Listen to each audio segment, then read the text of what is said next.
இதோ உங்களை தேடி முதன்முறையாக வசீகரமான தொழில்நுட்பம் மற்றும் அதிவேகமான செயல்திறனுடன் UFX மொபைல்ஸ். மெல்லிய தோற்றத்துடன் முற்றிலும் சிறப்பாக எல்லோருக்கும் எளிதாக UFX மொபைல்ஸ். உங்கள் நவீன தலைமுறைக்கான mobile UFX mobiles. Make your move. For the very first time coming your way is an irresistible combination of speed, style and technology. UFX mobiles, exceptionally sleek, totally advanced, and now the phone that everyone can afford to touch. Your next generation mobile. UFX mobiles, make your move.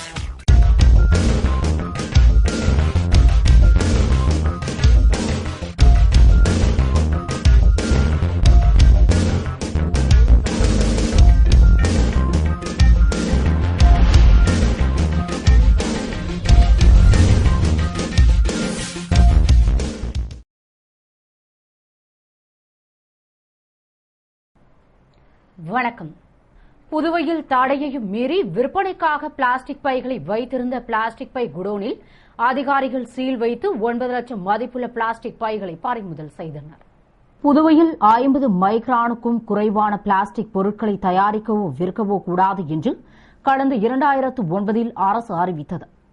இந்நிலையில் தாசில்தார் ரமேஷ் தலைமையில் சுற்றுச்சூழல் பொறியாளர் ரமேஷ், வருவாய் ஆய்வாளர் ரவிச்சந்திரன், உணவு பிரிவு inspector Mohandas, சுகாதார ஆய்வாளர் பார்த்திபன், கிராம நிர்வாக அலுவலர்கள் சுந்தரேஸ்வர ராவ், சிவகுமார் ஆகியோர் திருவள்ளுவர் நகர் துலுக்கானத்தம்மன் கோவில் வீதியில் உள்ள பிளாஸ்டிக் குடோனுக்கு சென்று அதிரடி சோதனை நடத்தி 50 மைக்ரானுக்கும் குறைவான பிளாஸ்டிக் பைகள் அடுக்கி வைக்கப்பட்டிருந்ததைக் கண்டு சுமார் 9 லட்சம் மதிப்புள்ள பைகளை பறிமுதல் செய்து குடோனுக்கு சீல் வைத்தனர்.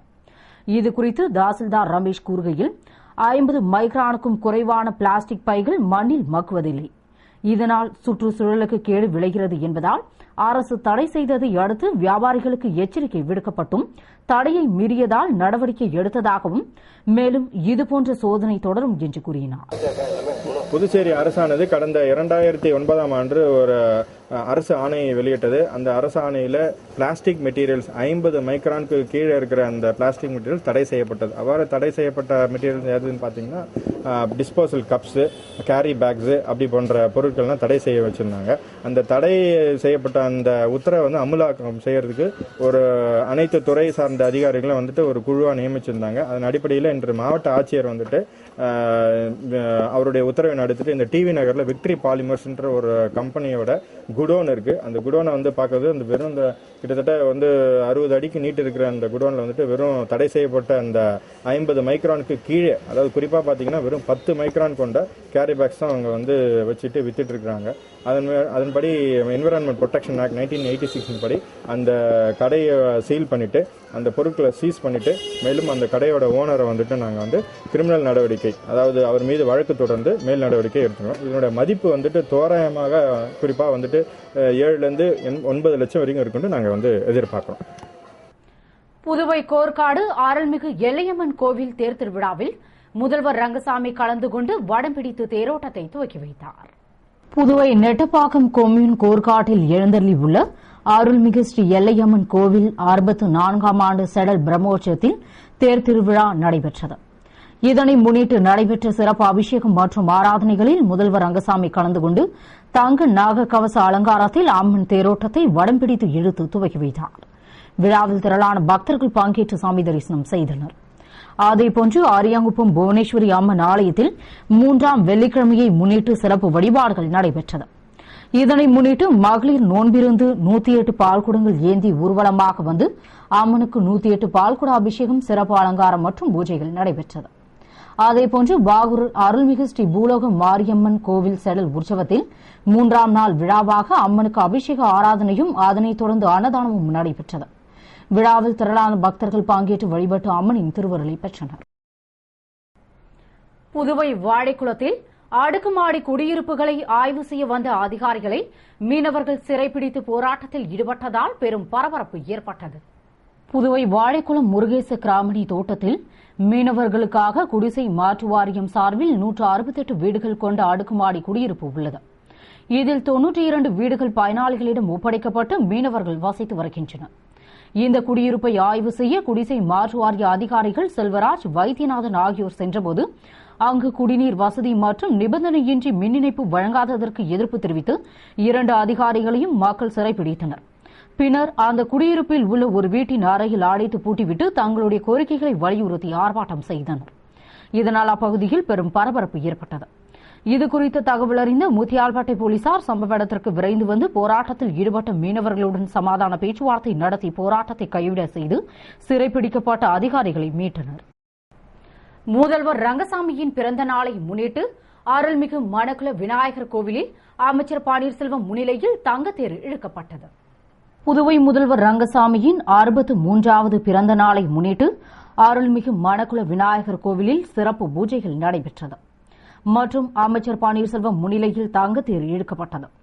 இதில் அரசு கொறடா நேரு, சட்டமன்ற உறுப்பினர் தமிழ்ச்செல்வன், என்ஆர் காங்கிரஸ் பொதுச் செயலாளர் பாலன், என்ஆர் காங்கிரஸ் பிரமுகர் KSP ரமேஷ் மற்றும் கட்சி நிர்வாகிகள் திரளாக கலந்து கொண்டு தங்கத்தேர் இழுத்து வழிபட்டனர். விழாவில் பக்தர்கள் அனைவருக்கும் பிரசாதம் வழங்கப்பட்டது. விழாவிற்கான ஏற்பாடுகளை என்ஆர் காங்கிரஸ் நிர்வாகிகள் செய்திருந்தனர்.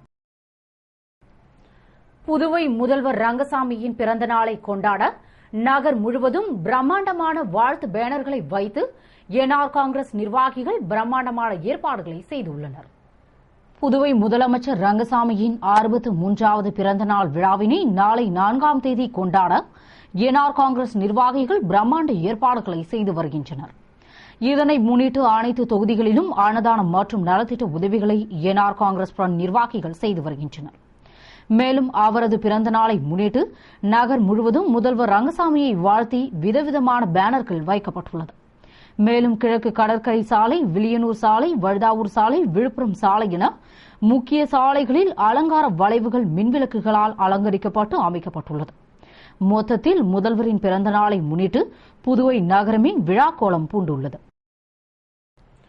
புதுவை ஆரியாங்குப்பம் வியாபாரி கொலை வழக்கில் கைது செய்யப்பட்ட வாலிபரை போலீசார் நீதிமன்றத்தில் ஆஜர்படுத்தி சிறையில் அடைத்தனர். புதுவை ஆரியாங்குப்பம் மார்க்கெட்டில் வாழைத்தண்டு வியாபாரம் செய்த ஜெகநாதன் என்பவர் கொலை செய்யப்பட்ட வழக்கில் போலீசார் நடத்திய விசாரணையில் துப்பு துலங்கியதில் திண்டிவனம் குன்னத்தைச் சேர்ந்த ஆறுமுகம் என்பவரை கைது செய்து நடத்திய விசாரணையில் அவர் வியாபாரம் முன்விரோதம் காரணமாக கத்தியால் கழுத்தை அறுத்து கொன்றதாக வாக்குமூலம் அளித்தார். இதனையடுத்து புதுவை நீதிமன்றத்தில் அவனை ஆஜர்படுத்திய போலீசார் நீதிபதியின் உத்தரவுப்படி காலாப்பட்டு சிறையில் அடைத்தனர். மேலும் அவனிடம் விசாரணை நடத்த முடிவு செய்துள்ளனர்.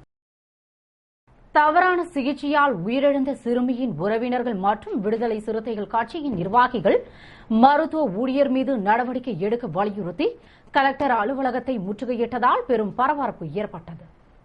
புதுவை நெட்டப்பாக்கத்தைச் சேர்ந்த பன்னீர்செல்வம் என்பவரின் 1.5 வயது குழந்தை மருந்தாளுநர் வீரபாண்டியனின் தவறான சிகிச்சையால் உயிரிழந்தது. இது தொடர்பாக நெட்டப்பாக்கம் போலீசார் வழக்கு பதிவு செய்து தலைமறைவான வீரபாண்டியனை தேடி வருகின்றனர். இந்நிலையில் போலி மருத்துவர் வீரபாண்டியனை கைது செய்ய வலியுறுத்தியும் பாதிக்கப்பட்ட குடும்பத்திற்கு இழப்பீடு வழங்க கோரியும் 25 பெண்கள் உள்பட 100க்கும் மேற்பட்டோர் கலெக்டர் அலுவலகத்தை முற்றுகையிட்டனர். அப்போது கலெக்டர் தீபக்குமாரிடம் விடுதலை சிறுத்தைகள் மாநில செயலாளர் தமிழ்மாறன், துணை செயலாளர்கள் செல்வநந்தன், சிவநந்தன் மற்றும் முக்கிய பிரமுகர்கள் பேச்சுவார்த்தை நடத்தினர். இவர்கள் கோரிக்கைகளை ஏற்ற கலெக்டர் வீரபாண்டியன் மீது கொலை வழக்கு பதிவு செய்யவும் நஷ்டஈடு வழங்கவும் அரசுக்கு பரிந்துரைப்பதாக உறுதியளித்தார். இதனையடுத்து போராட்டத்தை கைவிட்டு அனைவரும் கலைந்து சென்றனர்.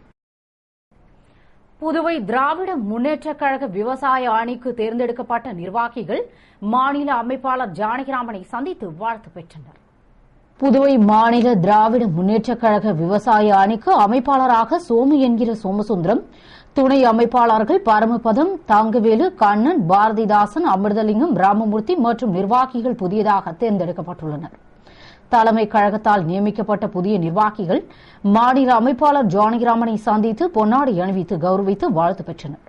நிகழ்ச்சியின்போது தலைமை செயற்குழு உறுப்பினர் சோமசுந்தரம், தொகுதி நிர்வாகிகள் ஏம்பலம் தொகுதி செயலாளர் ஏம்பலம் செல்வம், செந்தில்குமார், பாண்டு, ஹரிகிருஷ்ணன் மற்றும் இலக்கிய அணி வழக்கறிஞர்கள் அணி நிர்வாகிகள் உடனிருந்தனர். புதுவை ஆயங்குட்டிப்பாளையம் ஸ்ரீ ஆரணி பெரியபாளையத்தம்மன் ஆலய செடல் திருவிழாவில் கதிர்காமம் வட்டார காங்கிரஸ் தலைவர் ஏகடி ஆறுமுகம் கலந்து கொண்டு சாமி தரிசனம் செய்தார். புதுவை உழவர்கரை நகராட்சி ஐயன்குட்டி பாளையத்தில் எழுந்தருளி உள்ள அருள்மிகு ஸ்ரீ ஆரணி பெரிய பாளையத்தம்மன் ஸ்ரீ விரால் துளி அய்யனாரப்பன் ஆலய மகோத்சவத்தில் சக்தி கரகம் ஊர்வலமாக கொண்டுவரப்பட்டு அம்மனுக்கு சிறப்பு வழிபாடுகளுடன் செடல் திருவிழாவும் அம்மன் வீதி உலா மற்றும் சாகை வாழ்த்தலும் நடைபெற்றது. இதில் கதிர்காமம் வட்டார காங்கிரஸ் தலைவர் ஏகேடி ஆறுமுகம் மற்றும் திரளான பக்தர்கள் பங்கேற்று வழிபட்டனர். அதேபோன்று புதுவை வில்லியனூர் கொம்யூன் கூடப்பாக்கத்தில் எழுந்தருளி உள்ள அருள்மிகு ஸ்ரீ திரௌபதி அம்மன் கோவில் பிரம்மோற்சவம் கடந்த 24ஆம் தேதி கொடியேற்றத்துடன் துவங்கி சிறப்பு வழிபாடுகள் நடைபெற்று வருகிறது. அதன்படி சிறப்பு அபிஷேகம் மற்றும் ஆராதனையுடன் விராட பருவம் மாடு விரட்டல், தபசு உற்சவம், போர், மன்னனுக்கு அன்னமிடுதல், காவு பல்லையும் சுவாமி வீதி உலாவும் அக்னி சட்டி பவனியும் சிறப்பாக நடைபெற்றது. விழாவில் ஏராளமான இறையன்பர்கள் கலந்து கொண்டு சாமி தரிசனம் செய்தனர். விழாவிற்கான ஏற்பாடுகளை அறங்காவல் குழுவினர், விழா குழுவினர் மற்றும் ஊர் பொதுமக்கள் செய்திருந்தனர். கள்ள தோணி மூலம் ஆஸ்திரேலியாவிற்கு அகதிகளை அழைத்து செல்ல முயற்சி செய்த 6 பேரை போலீசார் பிடித்தனர். மேலும் ஒருவரை தேடி வருகின்றனர். தமிழக முகாம்களில் உள்ள அகதிகள் புதுவையில் இருந்து கள்ளத்தோணி மூலம் ஆஸ்திரேலியாவிற்கு செல்வதாக உளவுத்துறைக்கு தகவல் வந்ததால் அவர்களை பிடிக்க காலாப்பட்டு போலீசார் சுனாமி குடியிருப்பு பகுதியில் சோதனை நடத்தினர். அப்போது திருப்பூர் முகாமினைச் சேர்ந்த சசிதரன், சிவகங்கை தயாகரன், கீழ்புத்துப்பட்டு இந்திரஜித், பாணத்தைச் சேர்ந்த மேத்யூஸ், நந்தகோபாலன் ஆகியோரை அழைத்து செல்ல சென்னையைச் சேர்ந்த ஜனா என்பவர் 5.5 லட்சம் வசூலித்துள்ளதும் அவர்களை அடுத்த வாரம் அழைத்து செல்ல இருந்ததும் தெரியவந்தது. உடனே அந்த 6 பேரையும் பிடித்த போலீசார் வழக்கு பதிவு செய்து மோசடி செய்த ஜனாவை வலைவீசி தேடி வருகின்றனர். புதுவை என்ஆர் காங்கிரஸ் இளைஞர் அணியின் சார்பில் முதல்வர் ரங்கசாமியின் பிறந்த நாளை முன்னிட்டு சட்டமன்ற உறுப்பினர் தமிழ்ச்செல்வன் முன்னிலையில் அரசு மருத்துவமனையில் ரத்த தான முகாம் நடைபெற்றது. புதுவை முதலமைச்சர் ரங்கசாமியின் பிறந்த நாளை முன்னிட்டு என்ஆர் காங்கிரஸ் இளைஞர் அணி சார்பில் ரத்த தானம் வழங்கும் நிகழ்ச்சி அரசு பொது மருத்துவமனையில் நடைபெற்றது. நிகழ்ச்சியில் சட்டமன்ற உறுப்பினர் தமிழ்ச்செல்வன் தலைமையில் என்ஆர் காங்கிரஸ் இளைஞர் அணியினர் 63 பேர் ஆர்வமுடன் ரத்த தானம் வழங்கினர். திரளான கட்சி நிர்வாகிகள் கலந்து கொண்ட முகாமிற்கான ஏற்பாடுகளை இளைஞர் அணி நிர்வாகிகள் செய்திருந்தனர். இத்துடன் செய்திகள் நிறைவடைகின்றன.